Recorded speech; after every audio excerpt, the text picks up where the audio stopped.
And we are live. Welcome back Woo! to Town Talk Podcast. Y'all are witnessing some more Town Talk history. It is the first day of Wavy Wednesday. Yes, sir. Come yes, on. Sir. We got another one. Who better to have than Will Spin and Jskip with us? Come on, skip to the loop. How you guys feeling today?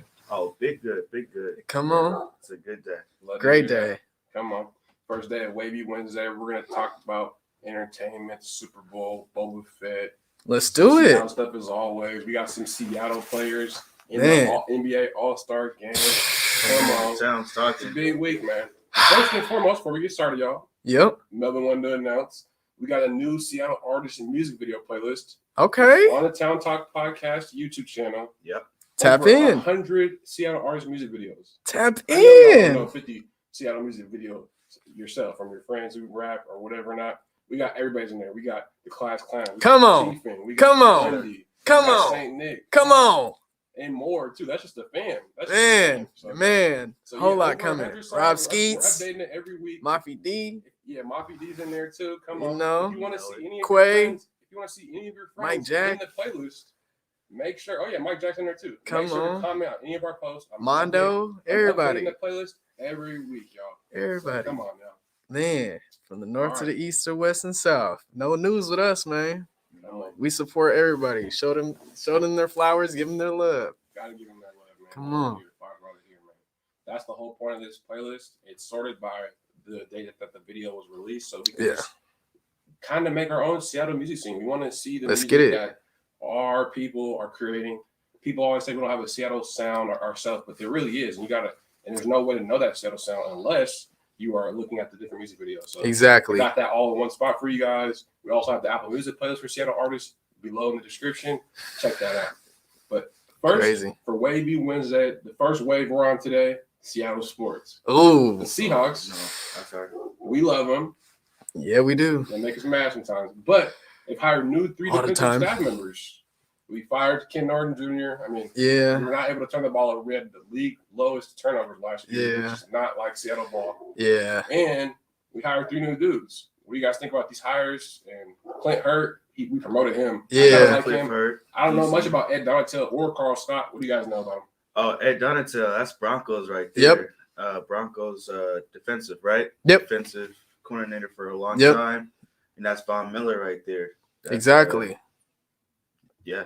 That's what you that's see right Champ now. Bailey. That's Mhm. that's everybody who's Yeah. kind of had that Bronco impact as a defensive player, because the Broncos are always like, even if their offense isn't clicking every year, their defense is. It's always the defense. They always have Defense a is solid every year. Broncos. You seen with the pickup with Patrick Surtain this year. facts. Big step up. Facts. And speaking of Patrick Surtain, he was coached at Alabama by our new defensive passing game coordinator, Carl Scott. Yep. What do you guys know about him? That says a lot right there. Well, that's just another, like you said, a college jump. And who Pete Carroll is, from USC. He created that culture, and in order to sustain that culture, you kind of have to get coaches that are more personable, right? Ones that, not only, of course, the NFL is a business at the end of the day, but you're more for the player development rather than the business side of things. That's what I always appreciate out of Pete Carroll, regardless of, what people might say, what I might say. You really can't talk down on the fact that he's developing real men, real men and real football players who respect the game, who know how to play it the right way. And, win or lose, we pride ourselves on just, we're a city that knows how to play the game, play it well, respectfully. We spread that knowledge, and we respect each other and hold each other accountable, up to that degree. Like, how we did with Trey Flowers. Like, Yep. it was Yep. not only the coach's decision, it was the city's decision. It was the For big sure. decision For sure. Everybody He's has a gonna come say. out and be like, If I you wanted to been on the leave. line, Yeah, he's Trey Flowers gonna come out like, I wanted to leave. No, you didn't. No, you didn't. Man, Trey Flowers is playing this weekend. And Yeah, Super Bowl Town Trey. is- Oh, I'm not man. gonna lie, man. That's why I had to throw that out there. Best of luck to him, man, Yeah. in his career going forth. But we just had This to work ain't out working some out, things. so- There's just some pride that you have to have in Seattle, wearing that jersey that says Seattle, because this is all we got. We don't have a basketball team. We don't have a baseball team that's, a winning club that, is in the playoffs, every year and year out, and we can guarantee that. Our Sounders are pretty new, but they've been doing their thing. They've been You dominating. know, they've been doing their thing. MLS Cup. Oh, yeah. Exactly. Exactly. Years. Same with the Storm.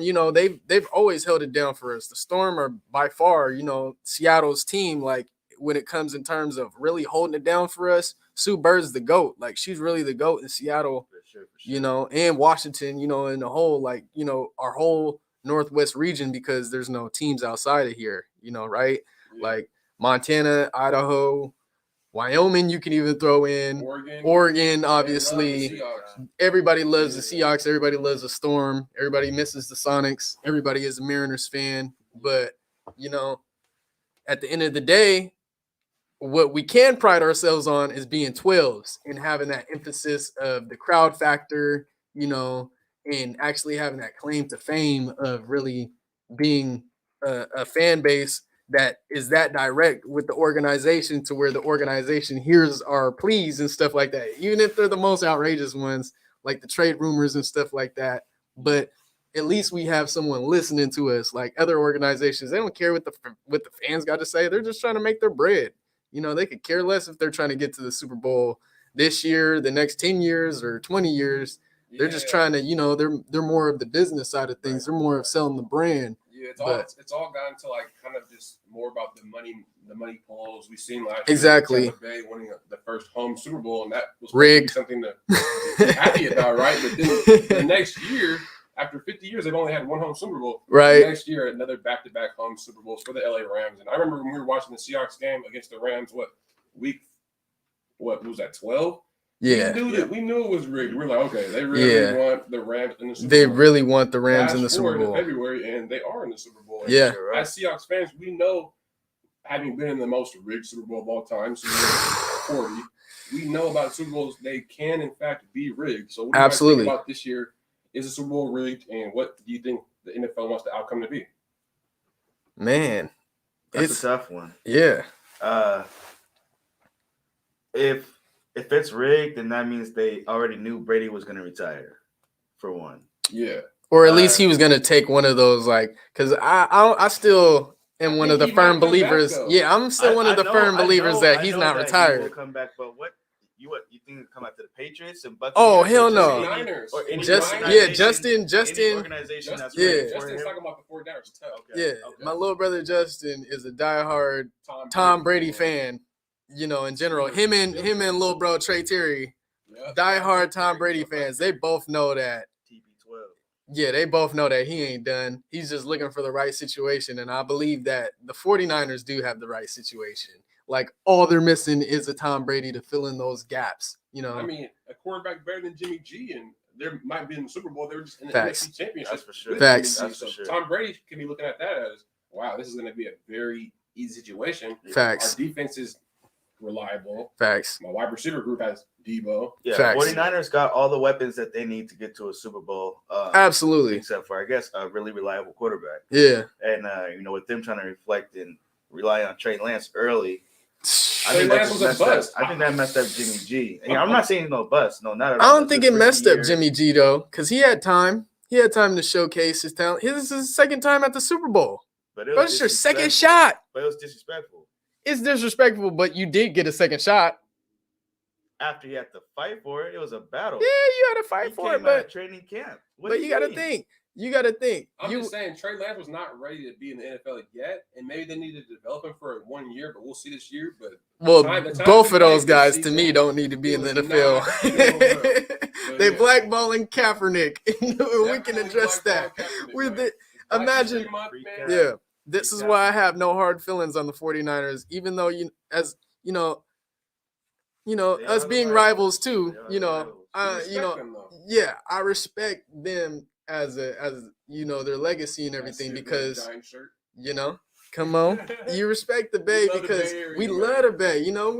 We us in the Bay, it kind of like hand in hand as far as our lingo is weather, just the whole vibe and everything. Like it's all love, but at the end of the day, you guys blackballed Kaepernick, and you guys can't get over that. Like I feel like nobody really wants to address that, like how Seahawks fans would address if our situation was in Seattle rather than if it was in San Francisco. I promise you, we would have went 100 times harder than they did. We would have did what we did on Cap Hill, like type thing, like how we did with Chop, how we took over the police station and all that. It's never been done, right? We would have went to those lengths though to make sure that, you know, justice and equality was heard, because we had someone here with a platform that was speaking volumes, you know, even though, you know, that it happened in San Francisco and it was almost like he was like one man on the mountain type thing. You know, he did have, you know, teammates in solidarity, of course, but with here, it would have been more than teammates. It would have been the fans in solidarity. And I think that in itself would have been, they probably would have tried to strip Seattle from having a football team like that big. Like, I feel like just the movement here is just more crucial. Like the people of color here can pull more strings because we're the most diverse city in the nation. Like, you know, it's hard to really let racism fly when you have every single co-worker that is diverse. Everybody who is probably closed-fisted looking at you, like waiting for you to say something wrong.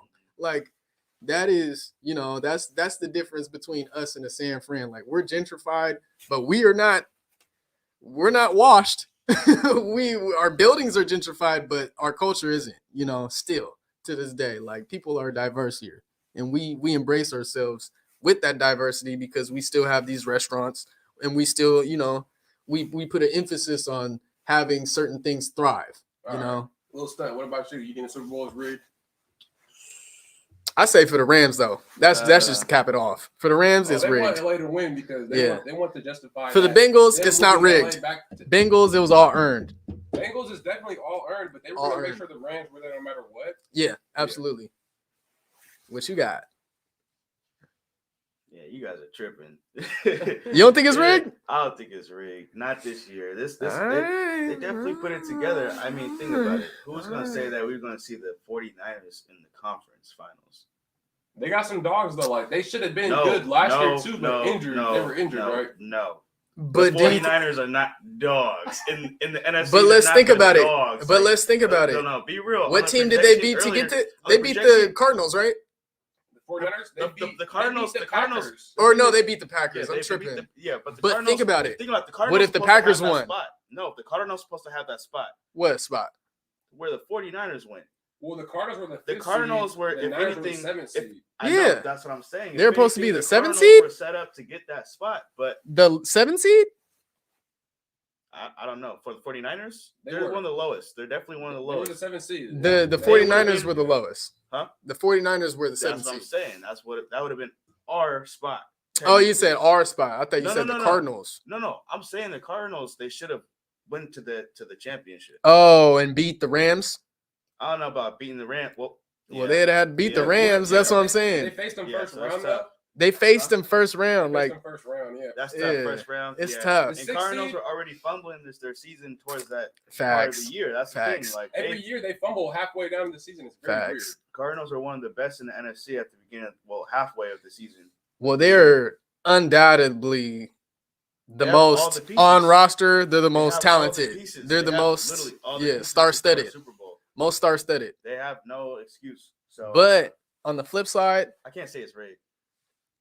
See, that's where it comes into play. So like about Super Bowl 40. So you're saying the ability. Oh, that's completely rigged. That's without a doubt. I'm just saying that because of my history with Super Bowl 40, I'm still scarred. Exactly. We know that. Super Bowl 40 and Super Bowl 48 or 49. So that's thinking about that, one play. You can't rig that one. What? Which one?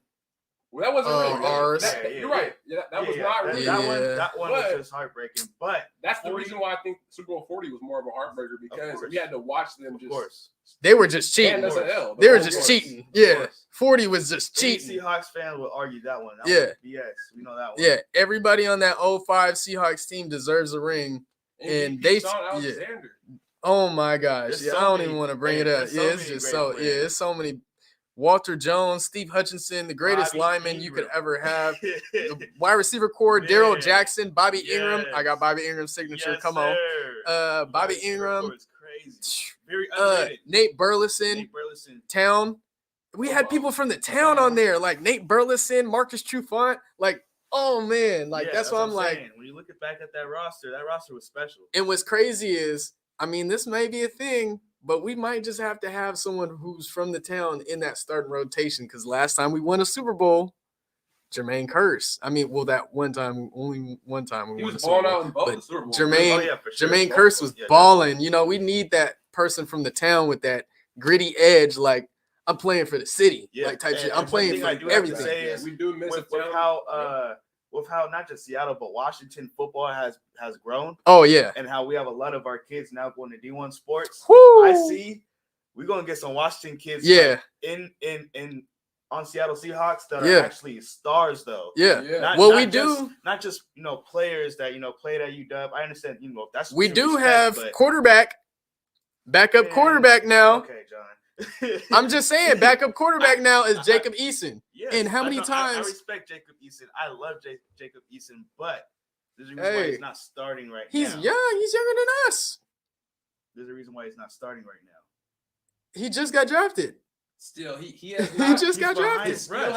His skill has not transferred from a collegiate level into the NFL. So well, we haven't given him the chance. That's all I'm saying. Yeah. Nobody has given him that chance because he just got drafted. That's what I'm saying. You can't. Speaking of not giving people chances, we got a couple Seattle All-Stars in the NBA. Come on. 22 All-Star game. And people didn't really want to give Zach Lavine a lot of chances, but it's his second All-Star. We got 2 dunk championships. Wow. And we got Dejounte Murray. Y'all, we got this friend. Talk about that. Talk about how the city's feeling right now. Man, can I do unbelievable. A quick take? Keep on going.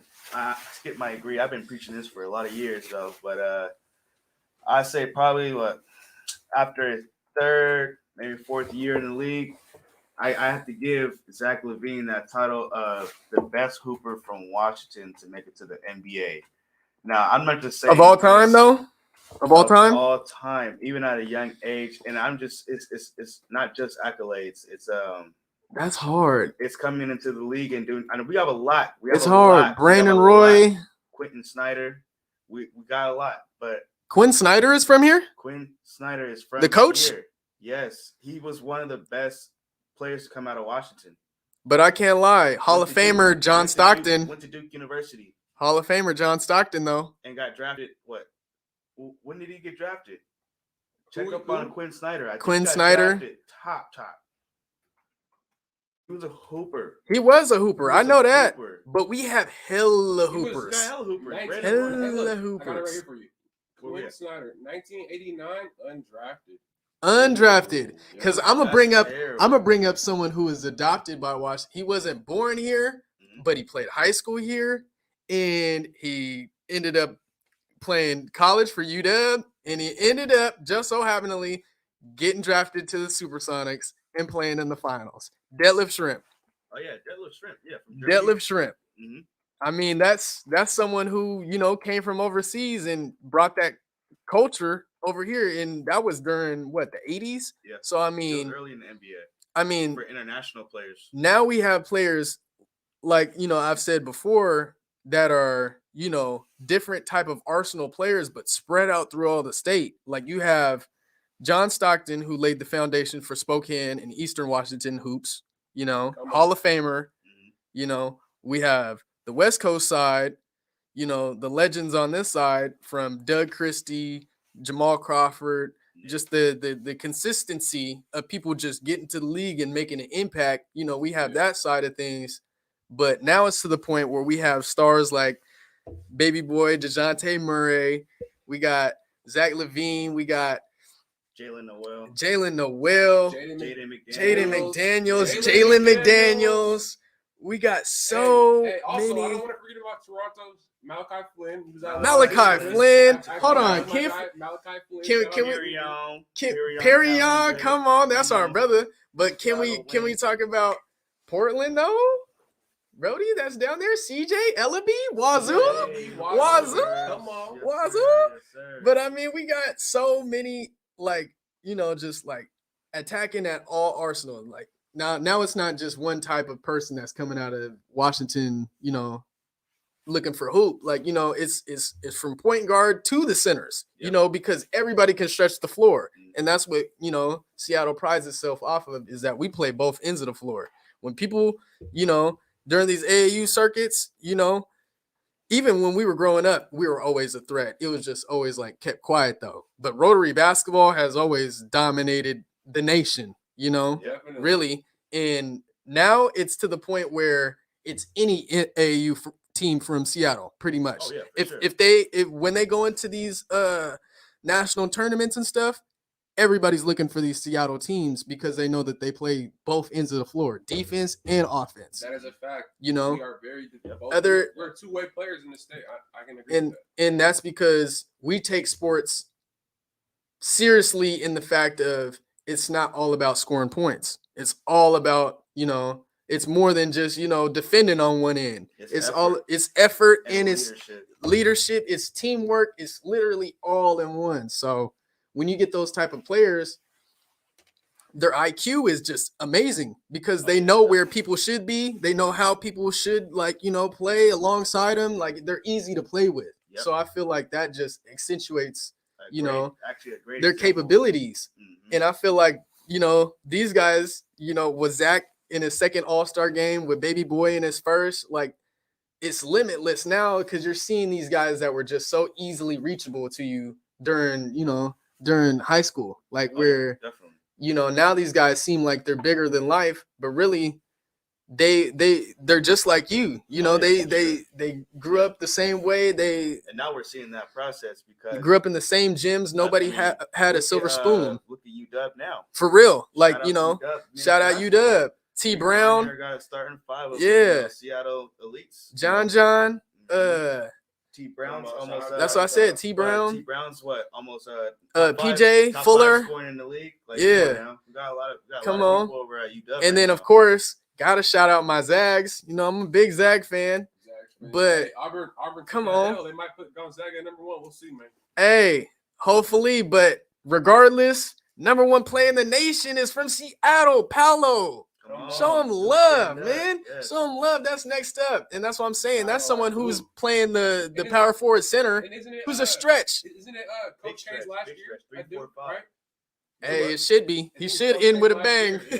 He should end with a bang because, the Duke Zags matchup, if they face off in the Final Four / championship, it's going to be the most, I think, the biggest one of all time.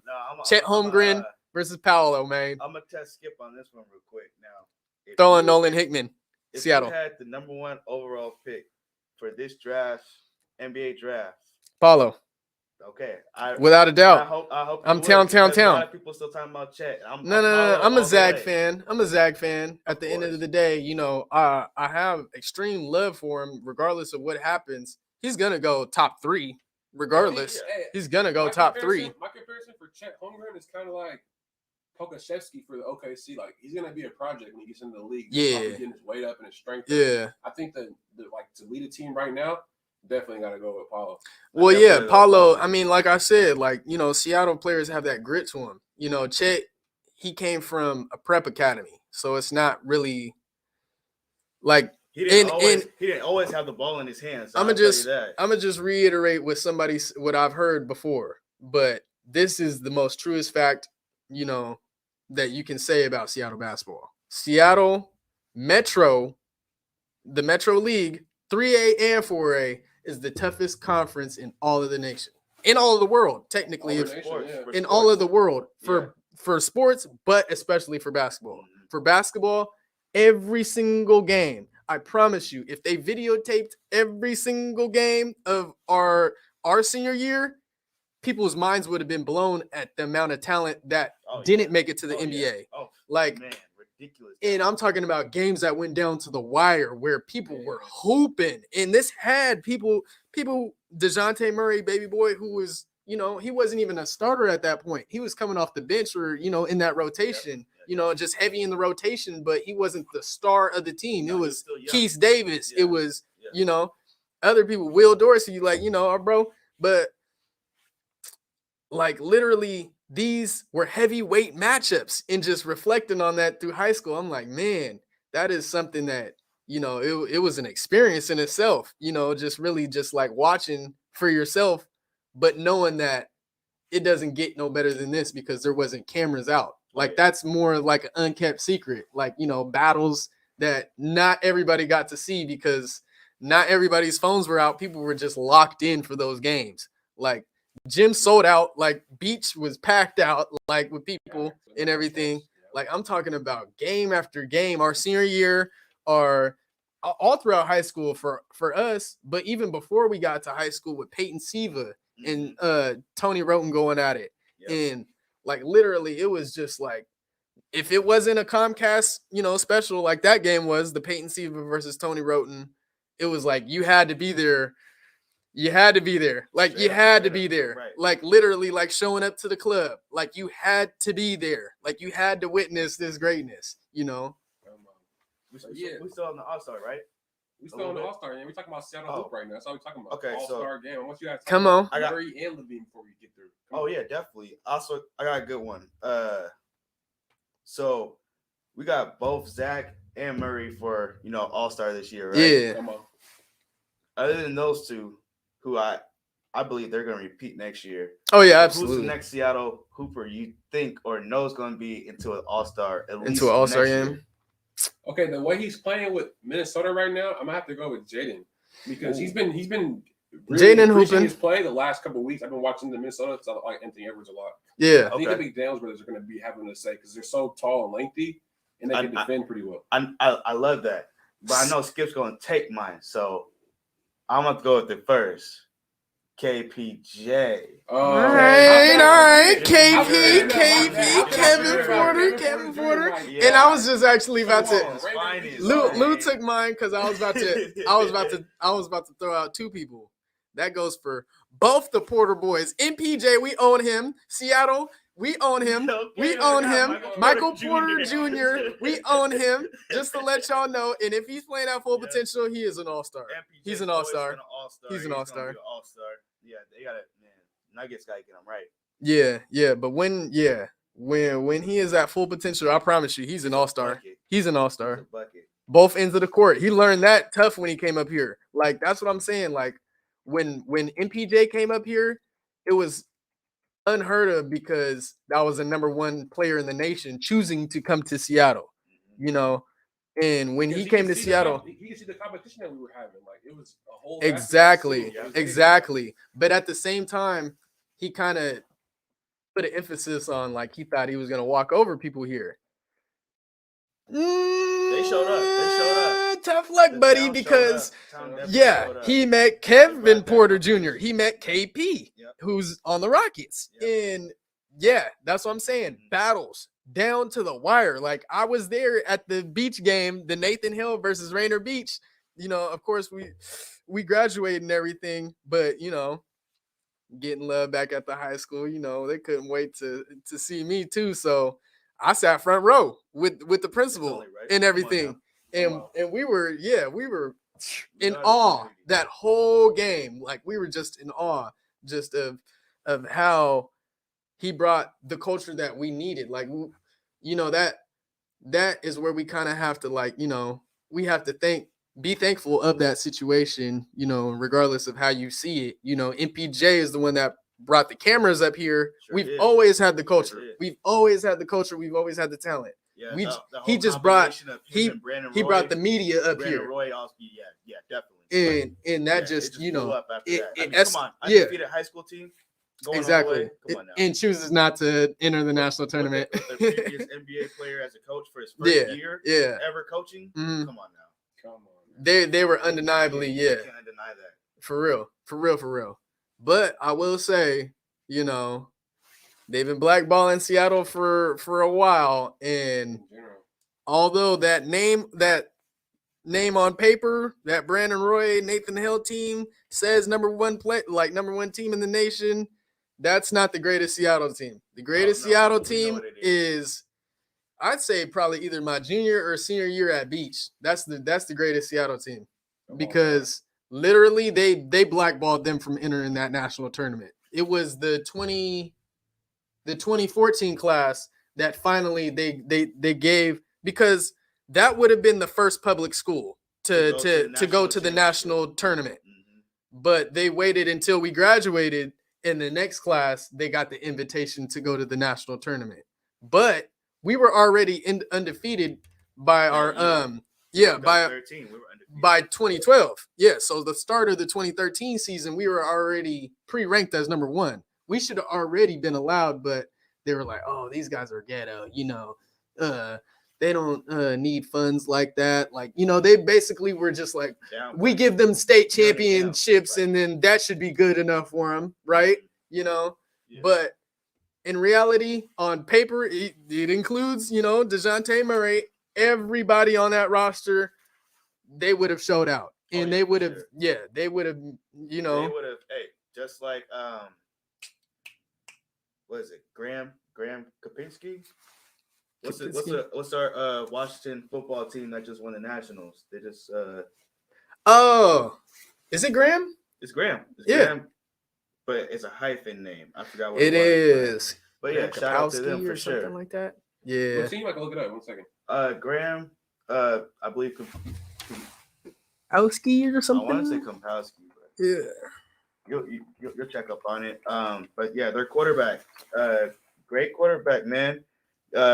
Won the Nationals championship, but never got any like top tier D1 scholarships. Exactly. Quarterback. I got it for you here, Lou. Yep. He got an offer from EWU, so I think he might be committing there. So I hope he, takes the push from Berrier and takes EWU to the next level. And the name of that school was Graham-Kapowsin. That's why I said Kapowsin. Yeah. Powsin. Bro, that's beats nationally ranked Collins Hill. Yep. And they be hating, just like how when what's the name came up here and they lost to us in football. Who is it? Oaks Christian, and that was Will Smith's son and Joe Montana's son. Their team, our senior year, or was it our senior year? It might have been our junior year, but they came up here to play Skyline. Oh yeah, Skyline worked them. That's what I'm saying. That's what I'm saying. The last team I seen beat Skyline personally was my older brother Rashawn. Watching, he was playing for them, and that's when Zach Lavine was going to Bothell, and Rashawn was the Bothell star, defensive back for the football team, and Lavine was a star for Bothell's basketball team. And they're best friends to this day. Like, facts. Probably going to be at the All-Star game with him. But facts. Our boy Perion is Zach's best friend, and we're thankful because Perion's technically that was someone who, if he remained, in the CD going to Madrona with us, still be our best friend. We were someone we grew up going to each other's birthday parties, literally. The love is unconditional, for real. So shouting out everybody. We should be hanging with Zach too. But real quick, both of you guys just say your closing words on how you're just the gratitude all star, just the excitement for Dejounte and Zach as they go to the All-Star, and then we'll move on. Oh yeah, for sure. Shout out to Seattle Hoopers. I mean, you two are doing an amazing job of just showing out for the town, and giving these kids something to look up to, and to just realize that we could all make it. We can all absolutely do it if you put in the hard work. We all came from the same spot. We all started from the same situation, so we can all get out. Absolutely. And I hope to see when you guys get that, All-Star MVP for sure. Oh, that'd be big time. I need that. First, that's what I'm saying. Zach.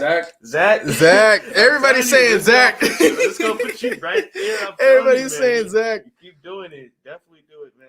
That MVP is sitting, waiting for you. Yeah, I think that you guys are the biggest inspiration to the town because these kids are naturally drawn to, superstars, especially that are close to home, but ones that they can actually mimic, on the court and stuff like that. And I feel like you guys going forward, this is gonna, you might not know it now, but it's inspiring some kid that's gonna do some unbelievable stuff. And just keep that in mind that you guys have that,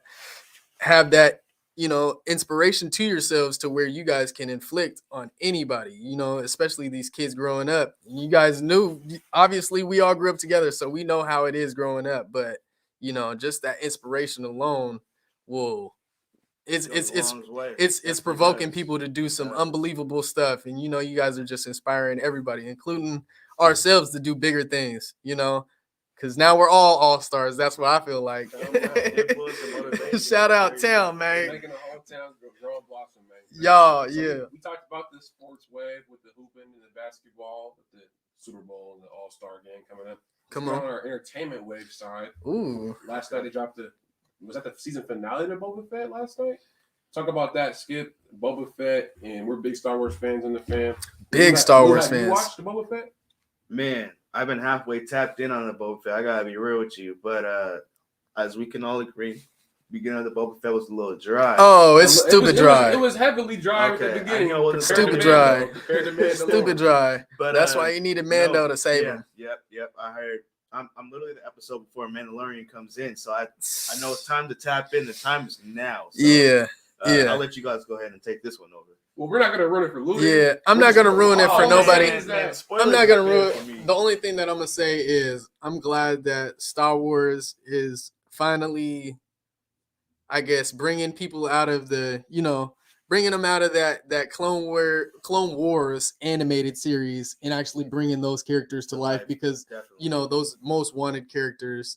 Not gonna say any names. I'm not gonna say any names, but yeah, specifically just connecting the dots. Exactly. I'm appreciative of them actually connecting the dots and making stuff make sense, and to the point where it keeps the people entertained and it keeps the next series, entertaining. Because we all were looking forward to the Boba Fett, but the first episodes we were like, I don't know if we should have been all looking forward to this. Yeah, so in honor of Lou, we're not gonna spoil it because I know Lou wouldn't spoil it for us. Yeah. Vice versa. But let's get into upcoming movies and upcoming shows that are coming out. I recently started watching it. I'm a big fan of just what 50 Cent's been doing with his HBO shows. Man, he makes some good shows over there. Yes.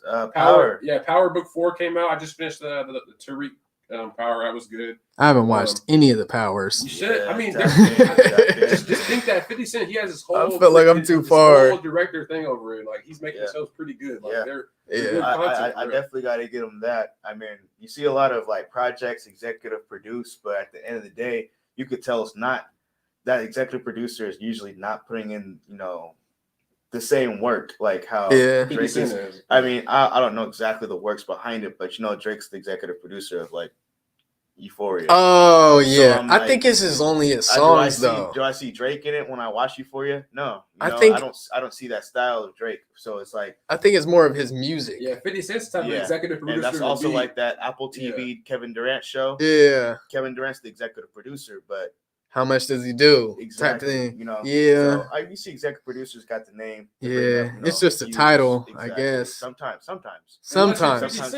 Hey, 50 Cent unless you're 50 Cent. 50 Cent is taking that to a whole nother level. 50 Cent that credit because he's really doing the executive producing, the acting, the dressing, all of that. That's 50 Cent's type of work. So it's I respect that. Definitely got to respect that. It's truly black. It's a black owned show. It's a black moved show. Yeah. It's a black casted show. So why can I not? Why would I not support it? Just even besides the Power, the 3 Power shows or whatever, the BMF, the Black Mafia Family series. Facts. It was really good. Just what I love about it is the soundtrack. Mm-hmm. That was all those old school music from Detroit and just the start of hip hop. It was. Beautiful sound. It started a whole culture wave with the "You can't stop the rain, you can't stop the rain." Man, how you guys feel about the BMF show? Talk about that show a little bit. Historically, obviously, we know the repercussions of the impact and everything that what really happened and stuff like that. So I feel like when they're doing a show like this and they're actually they're reflecting on what happened, but also they're not they're not encouraging too many of the the stuff that usually everybody would encourage, making it a cool thing type thing. They're actually dramatizing it to the fact where it's more of a reality of the parents not messing with you, of you getting kicked out the house, the cops being against you, even though you got to deal with them. Everybody's against you because still it is a deadly drug. At the end of the day, you're killing people. They've showed in BMF, the dude's overdosing, right? That was that, right? Yeah. Was that not that one? Where the dude was like, oh, this is some good shit. And he just died. It's it's showing the reality of it. And when you show the reality of it, it's more of, all right, I can also feel on an intellectual level, this is correct, historically, but also on a family level, this is how they were acting as far as this making sense for them of how they were moving type thing. So I feel like when you have that personability, like where you making it just like, extremely relatable to people, that's where people attach to it. And that's where I felt like I've attached with BMF more than Power, because definitely. they've made, obviously, without it, regardless of it being something that's kind of based on a true story, kind of not, maybe dramatized a bit. It's gonna keep that more truthful. It keeps that, really. Power's all like Power makes it seem cool to do the stuff, and it makes it seem like everybody's cutthroat, and it's easy to be cutthroat when it's not easy to be cutthroat. Like that's what BMF shows. Like when bro's like, bro, you say you gonna kill her, like, and they kidnapped the girl, Lamar's daughter. Technically, Lamar's daughter. It shows both sides. It's showing both sides. Like, you pushed into a corner. You could kill somebody if you're really pushed in a corner. Like, bro, I'm gonna die if I don't come up with this money. Like, you have to give me that. I think that also shows the difference between made up story and autobiography. Exactly. Exactly. Show the reality. Exactly. And some people want to alter things to not create that bad image. So we don't always know the truth. For real. I mean, it is what it is. But like you said, BMF is real to real because it is real. Exactly. I show that I'll say, I don't know if it's based off a true story or not. I doubt it. But everybody fall in love with it. But Snowfall. I was just about to say that. And that's the reason why I can't attach to Power. Because there's so much of that era that I can take.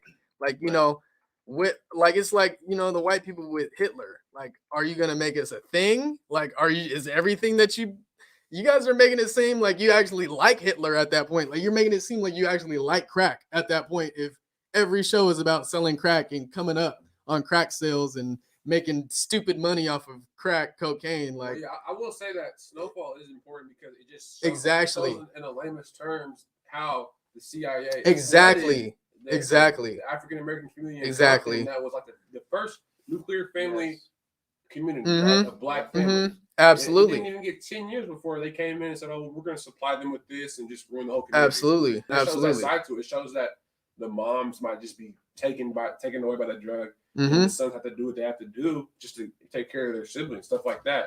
It's very important to see because I think that our people just were taken here and then we flocked to substances on our own when that's not the case. Absolutely. These were planted in our communities and then arrested and then funding their other operations for the government. Which is why I do like, the comparison of Power, BMF, and Snowfall, because Power has that introduction of its own. BMF has an introduction of its own, but I think Snowfall is both of those put together. It has facts, but also has that fictional story that follows our lives, that it could possibly follow any of our lives, as black folks.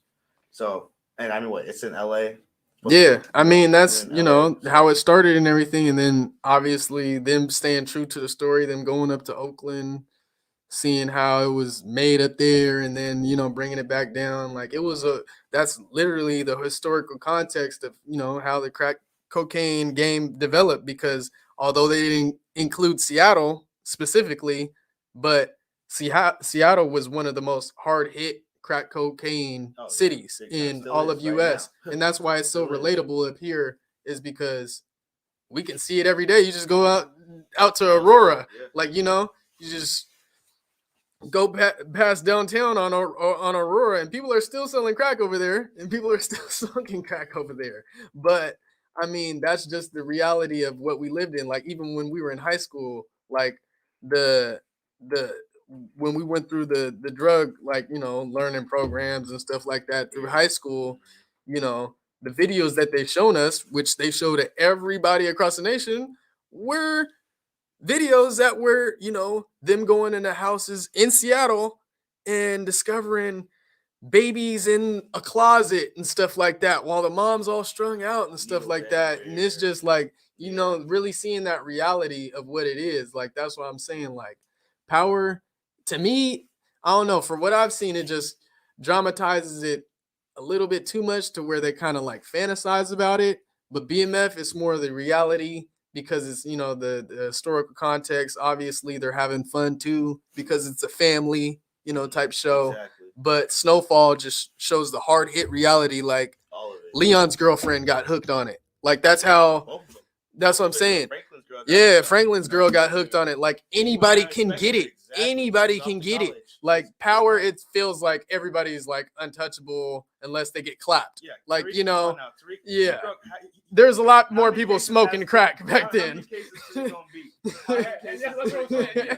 It's not- As a young black And kid, and to me, he broke a record. yeah, to me that's just cap. And I can't watch cap like I can't hear cap. And to me that just turns me off. Just to me in general. Like I'm not saying that, you know, if you watch the show that you're a big cap or anything, you probably are, but I don't know. But but I'm just saying that in the reality of it, I just like, you know, especially when dealing on Black history in the way that this has affected us, just like slavery. Like, you know, how like it's basically like imagine if they made like more Django movies. It'd feel like, okay, It'd be overkill. you want to One of those is enough. keep us in that time, you know, history of time to where we were suffering. There was people who were coming up and people who were, you know, our own people against us type thing. And you're basically just prolonging that development of us as a people. Like we can't have no modern day television series depicting of what we're going through in reality that makes it entertaining to where we want to tap into every day. Like if I can do it, I know that someone else can do it. Do it. Yeah, You know. Overall though, like we do see between like BMF and then with Snowfall, it is better to like just portray more, I guess, autobiography like stories that happened in the past rather than power, which glorifies things that we're trying to get away from. Yeah, I agree totally. Right. Let's we're gonna try to like wrap up this show here. For sure. We're gonna end with like the Wavy Wednesday plans for the future, but just I wanted to ask Lou, did you see Spider-Man yet? Were you able to watch the new Spider-Man? Not yet. No, yeah. All right. Me and Skip were able to watch it recently. We're gonna talk about that on the future Wavy Wednesday for sure, because you know we're gonna do all the movie reviews, music reviews, but yeah, we already been on the air about 45 minutes, but yeah, our plans for Wavy Wednesday in the future. I just want it to be our vibe, what we're into, what we feel passionate about to discuss, because we really like break down content, whether it's like a TV show or a movie. Absolutely. Cultural relations to how it affects our people. So come on. What are your guys' plans for Wavy Wednesday in the future? Well, I just want to keep consistent with it, you know, keep giving the people something. I know there's more people out here, like, you know, we're all versatile in what the culture is giving out right now, like regardless if it's, you know, Marvel movies, if it's dramas, if it's crime, if it's, you know, we have our arsenals, like, you know, pretty much everywhere. Like, you know, our interests are everywhere as far as what we like to see and what we like to hear as far as music too. So, you know, just keeping our ears and eyes open and stuff like that. You know, we'll keep on picking on the culture and try to keep people tapped in. Overall, Wavy Wednesdays is just us to Flav and facts. Just have conversations, spread out information. If there's anybody people want to see on the show, you know, let us know. We'll of course get them on here.